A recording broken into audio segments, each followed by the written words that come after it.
war hero. He was elected 3 times DA of New Orleans. Why? Not by the establishment, but because he was popular. He was unpopular in the press, in the Times-Picayune. He was unpopular with Clay Shaw's friends. He was unpopular with the establishment of New Orleans. But he was elected 3 times.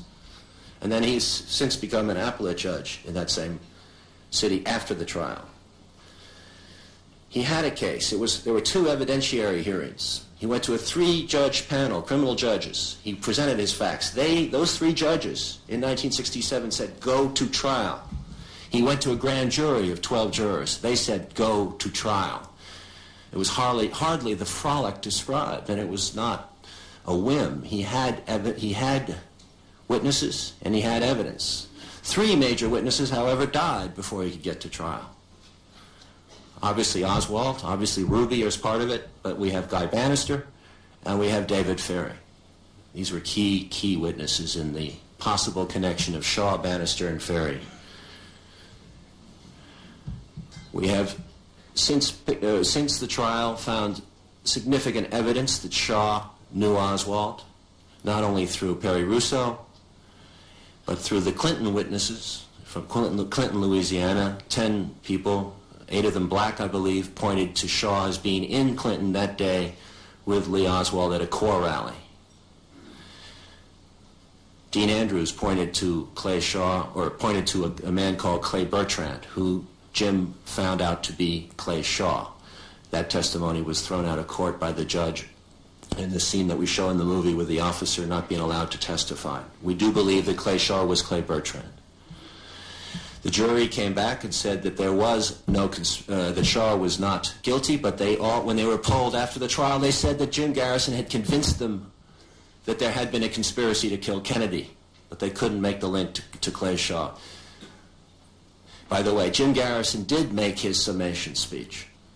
Several people have said he did not. He did make that summation speech, and 80% of it is in the movie, in the scene. We added some from his Playboy interview and a couple of little polishes from me, but essentially that is his speech and that is his summation. Judge Haggerty, who presided over the case and who in a sense hurt Jim's case by refusing to take the Clay Bertrand testimony, said after Clay Shaw died, he waited until Clay Shaw died in '73, he said in a television interview, "I do believe to this day that the jury should have found Clay Shaw guilty. I do not believe Clay Shaw told the truth at the trial." After the trial, we come in possession of a picture that shows that Clay Shaw and David Ferry were at a party together. I think that Shaw perjured himself time and again at that trial, denying that he knew Oswald, denying that he knew Ferry, and denying that he was a member of the CIA, which we found out that he was. Call him what you want, domestic contact, etc., etc. He has a history with the CIA. It was pointed out by Richard Helms. Finally, under oath, he told the truth. And Victor Marchetti supports that theory, saying that during the trial, Mr. Helms was very concerned with the fate of Clay Shaw and offered all the help he could. In addition to that, we now know that Mr. Shaw was on the board of directors of Permindex, a fascist organization in Italy that was thrown out of Italy for illegal espionage activities. Among them, promoting financial transactions in the attempted assassination of Charles de Gaulle, the President of France. So I do not think we have here this innocent businessman pictured by the press. I think we have a serious case that was brought and lost and failed, and that is as it is. But there is something more than meets the eye. I would liken Jim Garrison's case somewhat to the Lawrence Walsh case of the 1980s, when he tried to bring that same covert arm of the government to the light of day, and he failed. Jim's subpoenas on Dulles, on Cabell, on Helms were all squashed by the Justice Department in Washington, and 4 witnesses were not returned to New Orleans by the 4 governors of 4 different states. Why? It's the first time it ever happened to Jim. Did you at any point have reason to doubt the integrity of the Garrison book? Weren't you warned before you started filming by a reputable JFK researcher that you couldn't believe what Garrison said, and that you would be misleading the country all over again if you made a hero out of him?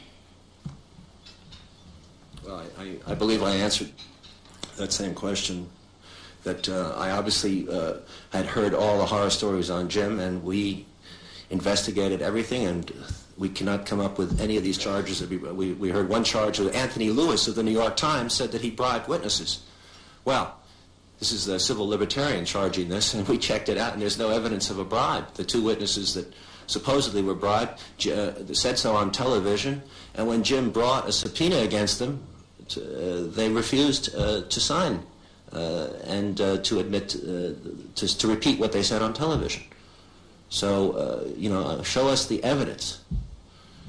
Give Jim the same benefit of the doubt that Clay Shaw has, or I think that we've been treating Jim with a double standard. We've been treating Jim like Lee Harvey Oswald.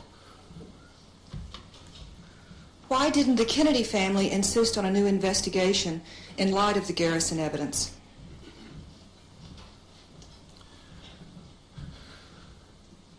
According to Frank Mankiewicz, Mr. Robert Kennedy was stunned and in shock. His power was immediately, I think, cut off in a sense because the Warren Commission was appointed by Mr. Johnson, and they took over the investigation. I don't think that Robert Kennedy was even thinking about that at that time. And then 5 months later, he was removed or left office, and another Attorney General came in, Ramsey Clark.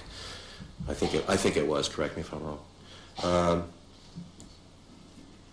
It is interesting to note, and Mr. Mankiewicz has confirmed it, that several weeks before his death, Robert Kennedy, when asked at a college in Southern California, would he reopen the investigation into his brother's death if he were elected president, said yes, he would.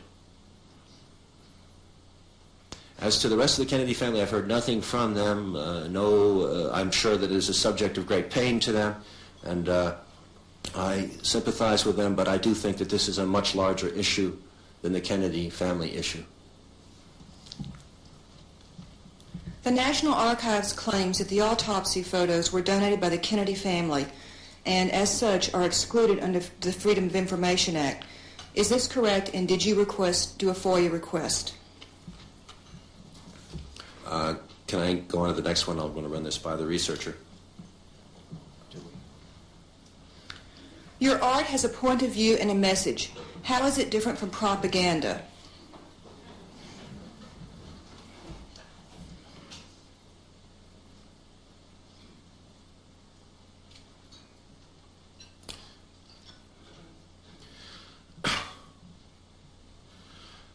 I think that's a good question. And I don't quite have the answer to it. I've always said that this film is a hypothesis. It is a combination of fact, as far as we know them, and speculation. And I have, as I've pointed out in numerous interviews and in an article in Premiere Magazine, I have pointed out where we have made composites and taken dramatic license. Did you mean to imply in JFK that the U.S. government might be implicated in the assassinations of both Martin Luther King Jr. and Bobby Kennedy?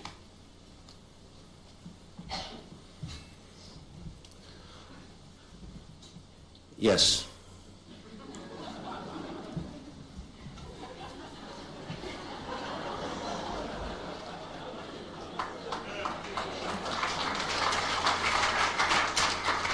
Why are you so fixated on the 60s?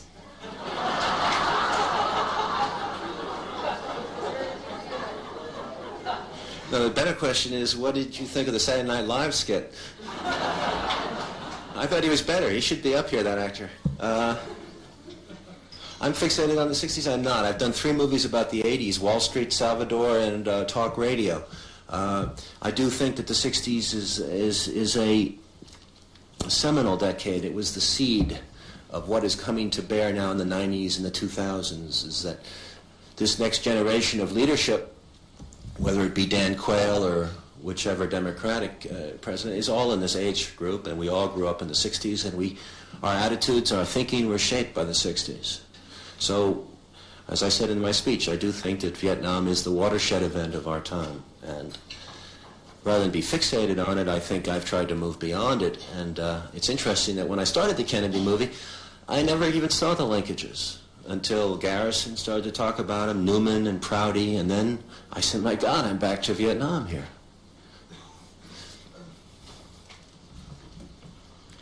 What did you hope to achieve by excluding certain members of the press from the press screening of JFK?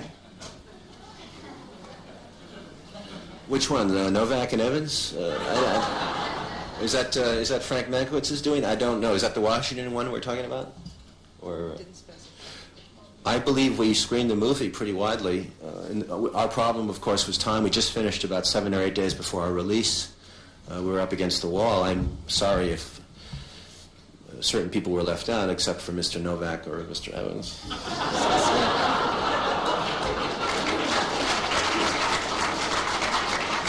In answer to the earlier questions, the photos are excluded from the Freedom of Information Act, but the family gave them to the archives under the condition that serious medical researchers be allowed access. We did not file a FOIA. We obtained negatives from a researcher who inherited them from a Secret Service agent. The FOIAs do take years. Before asking the last question, we'd like to thank you for being here. Have a certificate of appreciation and a National Press Club paperweight. Great. And the last question, you've taken on some of the most powerful institutions in America. When are you about to take on the press?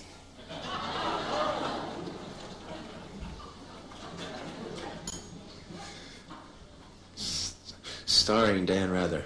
I think that's a great subject, and I think that oh my God, it's showing us as we really are. Thin-skinned, opinionated, hard-drinking scribes.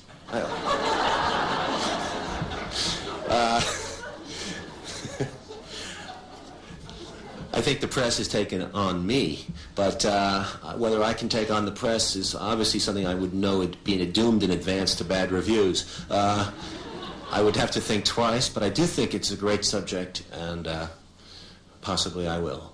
Thank you. Thank you.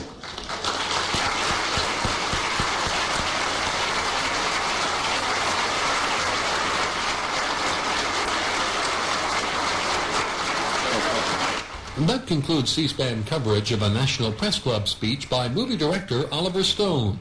If you'd like a printed transcript of this program, send $5 to C-SPAN Transcripts, in care of Tape Writer, Box 885, Lincolnshire, Illinois. The zip code is 60069.